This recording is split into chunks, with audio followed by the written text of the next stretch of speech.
We're now joined by Jennifer Brady, Executive Director of OASIS, a haven for women and children. Jennifer, great to have you with us. Thank you so much for having me. I'm very appreciative. Tell us exactly what OASIS is and why it matters so much. OASIS is an anti-poverty organization in Paterson, New Jersey, where out of 150,000 residents, over 30% of them are living at or below the poverty level. So we help women and children rise out of poverty, primarily through education. But we have wraparound services to help address all the challenges that are implicit living, about living in poverty. So a woman might come to us initially because she's hungry and she comes to our soup kitchen, but she will soon realize that on the floors above her in the classrooms are women changing the trajectory of their life through education so they can get their high school equivalency degree here, learn English as a second language, get their US citizenship actually, and prepare for the workforce. But importantly, while those women are here, they're getting food, clothing, they're getting free childcare because you can't afford a babysitter if you're living in poverty, social workers, the whole gamut. And then once they go on and they get a job, we're here for their children in the after-school hours. We have a very vibrant after-school academy that's academically driven to help address the learning deficits that so many of the kids in urban areas face every day. You know, we're doing this program, we're taping it in November. It'll be seen after that as part of this 25 for 25 initiative, recognizing 25 winners over the past 25 years of the Russ Berrie Making a Difference Award. Your organization, A Haven for Women and Children, won the 2013 Making a Difference Award.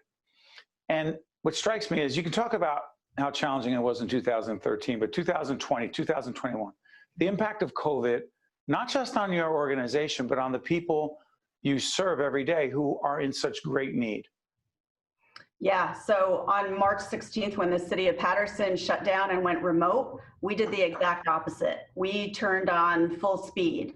Our staff all were in the building, and we went from serving about 150 meals in our soup kitchen to serving 1,900 meals a day in our soup kitchen at the height of the pandemic. Likewise, we usually have a small food pantry that gives out maybe 8 or 10 food bags a day. We went to giving out upwards of 200 food bags every day during the height of the pandemic.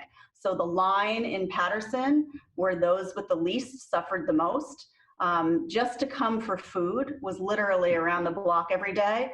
And we did that full steam through Memorial Day. We continued it through the summer, but in September, we relaunched our educational programs. Some are remote, some like the children, although Paterson kids are learning remote in the public school system, our kids are coming here every day and are in class with a teacher. And our hunger relief efforts are still going strong. We're still at more than double capacity where we would normally be, and the families are still lining up every day for a hot meal and for a food bag. So those hourly wage earners, the restaurant workers, the landscapers, the housekeepers, the catering hall workers, you know, they all lost their jobs very quickly.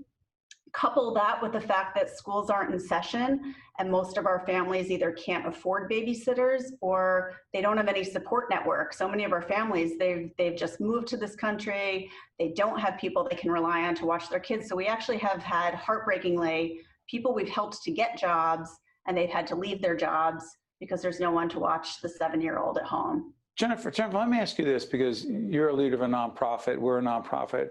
There are many of the nonprofits that are recognized in this 25 for 25 initiative. One of the greatest challenges we all face, you and your colleagues face, around COVID is raising money. Yeah. So, yeah, exactly.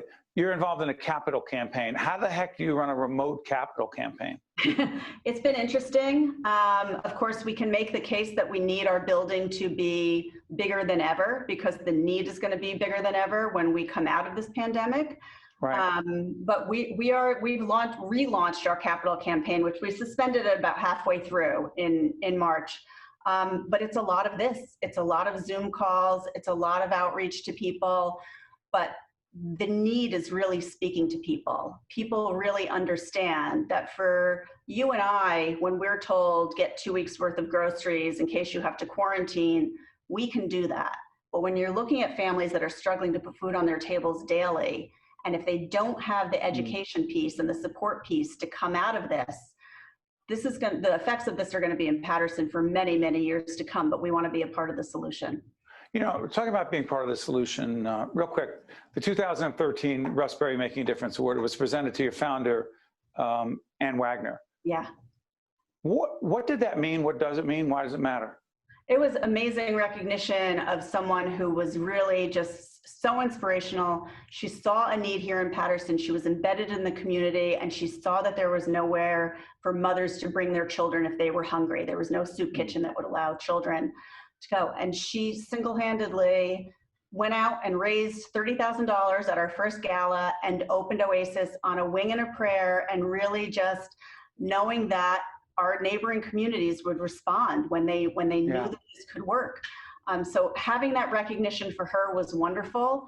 It kind of reinvigorated interest in what we were doing, certainly. But that Russ Berrie Award also opened so many doors to us in terms of networking and educational programming that we were able to take part in.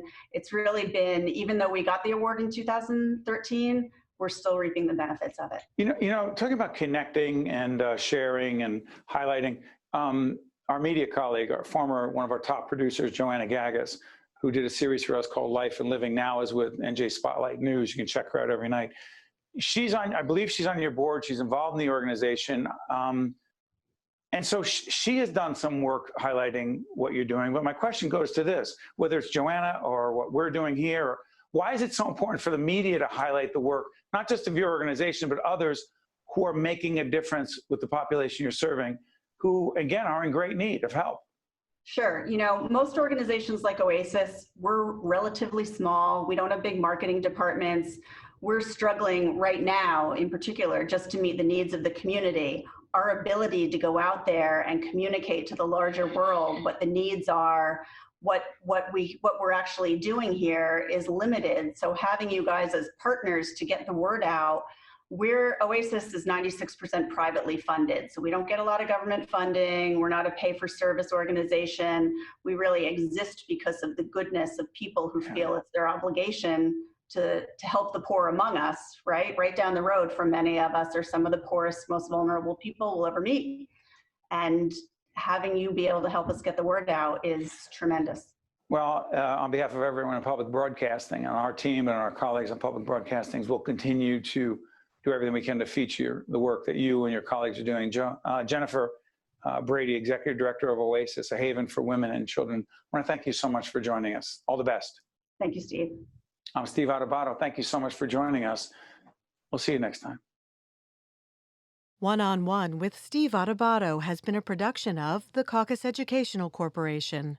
Funding has been provided by the Russell Berrie Foundation, Holy Name Medical Center, the Turrell Fund, supporting Reimagine Childcare, TD Bank, United Airlines, Seton Hall University, the Fidelco Group, ADP, and by Fedway Associates, Inc. Promotional support provided by NJ On Air and by ROINJ. Data shows that many patients have avoided seeking critical health care in the wake of COVID-19 for fear of contracting the virus. Delaying medical care can have serious consequences, so you should never second guess or ignore your symptoms. At Holy Name Medical Center, we have measures in place to prevent infectious disease from spreading. We're clean, we're open, and we're safe for all your healthcare needs.